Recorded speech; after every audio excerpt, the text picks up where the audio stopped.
ಕರ್ನಾಟಕ ರಾಜ್ಯದಲ್ಲಿ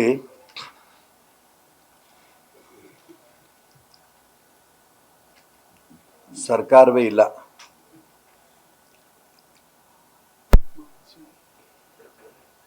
ಮುಖ್ಯಮಂತ್ರಿ ಸ್ಥಾನದ ಬಗ್ಗೆ ಬಹಿರಂಗವಾಗಿ ಲಜ್ಜೆಗೆಟ್ಟ ಹೇಳಿಕೆಗಳು ಬರ್ತಾ ಇದೆ.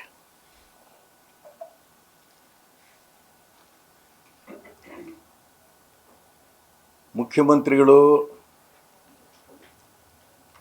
ಅವ್ರ ಪರವಾಗಿ ಅವರ ಹಿಂಬಾಲಕರ ಮುಖಾಂತರ ಹೇಳಿಕೆ ಕೊಡಿಸ್ತಾರೆ.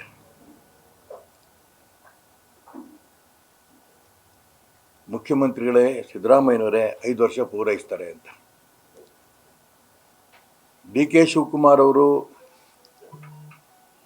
ಅವ್ರ ಹಿಂಬಾಲಕರ ಮುಖಾಂತರ ಹೇಳಿಸ್ತಾರೆ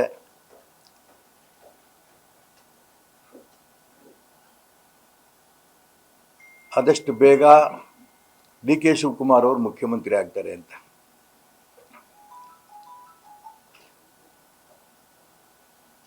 ಸಿದ್ದರಾಮಯ್ಯನವ್ರ ಮಗನೇ ಯತೀಂದ್ರ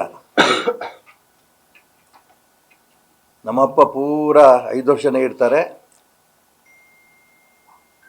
ನನಗೆ ಉನ್ನತ ಮಟ್ಟದ ಹೈಕಮಾಂಡ್ ತಿಳಿಸಿದೆ ಅಂತ ಅವ್ರು ಹೇಳ್ತಾರೆ.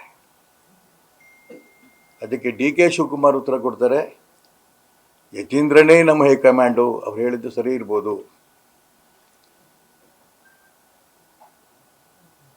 ಇತ್ಲ ಡಿ ಕೆ ಶಿವಕುಮಾರ್ ಶಿಷ್ಯ Ramanagara MLA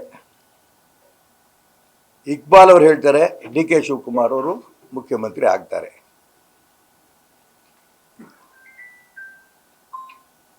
Yathindra high command, Iqbal high command,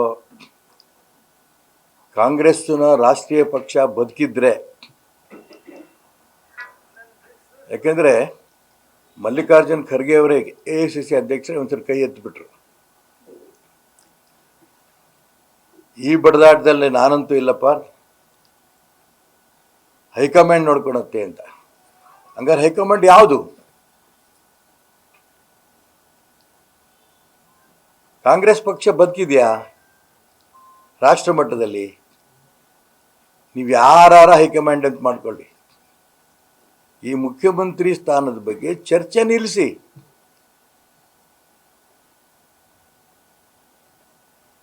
ಅವ್ರನ್ನೇ ಕಂಟಿನ್ಯೂ ಮಾಡೋದರೆ ಮಾಡಿಕೊಡಿ,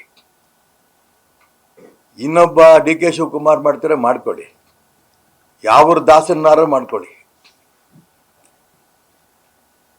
ಹೈಕಮಾಂಡ್ ಅಂತ ಬದುಕಿದ್ರೆ ಇದನ್ನು ನಿಲ್ಲಿಸಲಿ, ಆಗ ಅಧಿಕಾರಿಗಳ ಹತ್ರ ನಾವು ಕೆಲಸ ತೆಗಿಬೋದು.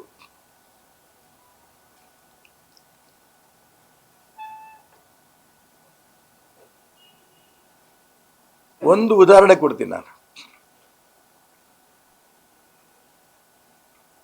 ಶಿವಮೊಗ್ಗದ ಯಲುವಟ್ಟಿ ಕೆರೆ, ನಾನು ಸಣ್ಣ ನೀರಾವರಿ ಸಚಿವರಾದ ಬೋಸರಾಜ್ ಅವ್ರ ಹತ್ರ ಮಾತಾಡಿದೆ.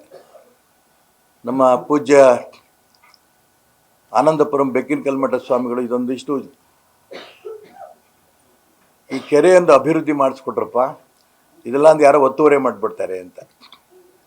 ನಾನು ಹಿರಿಯರಾದ, ನನಗೆ ಆತ್ಮೀಯ ಸ್ನೇಹಿತರಾದ ಬೋಸರಾಜ್ ಸಂಬಂಧಪಟ್ಟ ಮಂತ್ರಿಗಳು ಮಾತಾಡಿದೆ.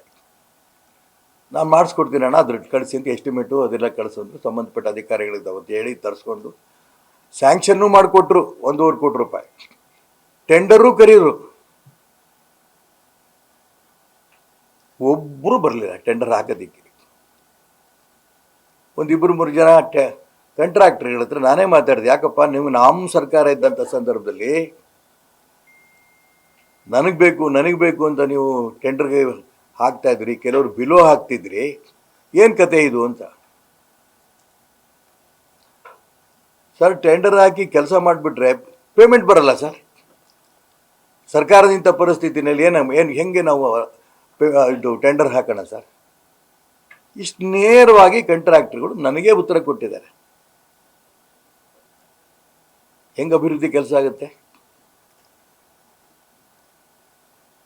ಹಾಗಾಗಿ ಅಧಿಕಾರಿಗಳಿಗೂ ಇಲ್ಲೊಂದು ಸರ್ಕಾರ ಇದೆ ಅಂತ ಗೊತ್ತಿಲ್ಲ, ಕಾಂಟ್ರಾಕ್ಟ್ಗಳಿಗೂ ಸರ್ಕಾರ ಇದೆ ಅಂತ ಗೊತ್ತಿಲ್ಲ. ರಾಜಕಾರಣಿಗಳು ನನಗೆ ನಾಳೆ ಬರುತ್ತೆ, ನಾಡದ್ದು ಬರುತ್ತೆ, ಮುಖ್ಯಮಂತ್ರಿ ನಾನಾಗಿರ್ತೀನಿ, ಇನ್ನೊಬ್ಬ ಆಗಿರ್ತಾರೆ ಅಂತ ಅವ್ರು ಬಡ್ದಾಡ್ತಿದ್ದಾರೆ. ಶಾಸಕರುಗಳು, ಬೆಂಬಲಿಗರು ನಮ್ಮವ್ರು ಮುಖ್ಯಮಂತ್ರಿ ಆಗ್ತಾರೆ, ಅದ್ರ ಮುಖಾಂತರ ನನಗೊಂದು ಮಂತ್ರಿ ಸ್ಥಾನ ಸಿಗುತ್ತೆ ಅಂತ ಅವರು ಬಡ್ದಾಡ್ತಿದ್ದಾರೆ. ಒಟ್ಟಾರೆ ಕರ್ನಾಟಕ ರಾಜ್ಯದಲ್ಲಿ ಸಂಪೂರ್ಣ ಅರಾಜಕತೆ.